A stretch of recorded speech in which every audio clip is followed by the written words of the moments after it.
सध्या मानवी वस्तीत वन्य प्राणी दिसण्याचं प्रमाण वाढत चाललंय. मात्र वेंगुर्ले परिसरात चक्क एका घरातल्या स्वयंपाकघरातच बिबट्या शिरल्याचं आढळलं.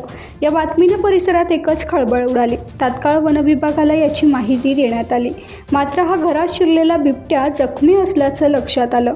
वेंगुर्ले तालुक्यातील दाभोली कोऱ्याचीवाडी येथे जखमी अवस्थेत व अत्यंत आजारी अवस्थेत असलेला बिबट्या येथील विवेक जोशी यांच्या स्वयंपाकघरात शिरला होता. मात्र वेळीच या बिबट्याला वनविभागामार्फत रेस्क्यू करून वैद्यकीय उपचारासाठी नेण्यात आले. या बिबट्याला पाहण्यासाठी परिसरात एकच गर्दी झाली होती. आज सकाळी 9:30च्या सुमारास दाभोली कोऱ्याचीवाडी येथून जोशी कुटुंबीय यांच्या घरामध्ये विवेक जोशी यांच्या घरामध्ये वन्यप्राणी बिबट आल्याचे आम्हाला समजले. त्यावरून आम्ही माननीय वनक्षेत्रपाल कुडाळ, माननीय सहाय्यक वनसंरक्षक लाडसाहेब यांच्या नेतृत्वात आपण जागेवर आणि आरटी टीमसह जागेवर पोहोचलो.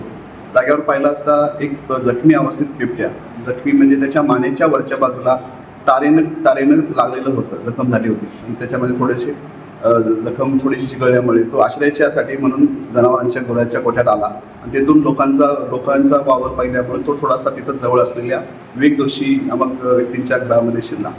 तिथं त्याने कुणावरही हल्ला वगैरे केला नाही. आरटी टीम आणि बाकीच्या वतीनं आपण त्याला लवकर रेस्क्यू केला आणि पुढील उपचारासाठी वेंगुर्ला तालुक्याच्या पशुवैद्यकीय कार्यालयात दवाखान्यात आणण्यात आलं.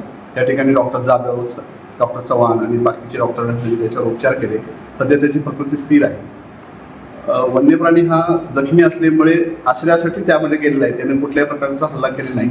त्यामुळे आपल्याला सर्वांना आवडलं आहे की असा कोणताही वन्यप्राणी आपल्याला आढळला किंवा दिसला किंवा कोणत्याही गोष्ट झाली तर वनविभागाला तात्काळ सहकार्य करून फोन करून सहकार्य करावे, जेणेकरून आमच्यावर उपचार लवकरात लवकर करता येईल. आता पुढे त्याच्यावर उपचार झाल्यानंतर काय कार्यवाही? त्याच्यावर सध्या आपल्याला पुढील 3 दिवस आपण त्याला आपल्या निरीक्षणाखाली डॉक्टरांच्या आणि वनविभागाच्या निरीक्षणाखाली ठेवतोय आहोत.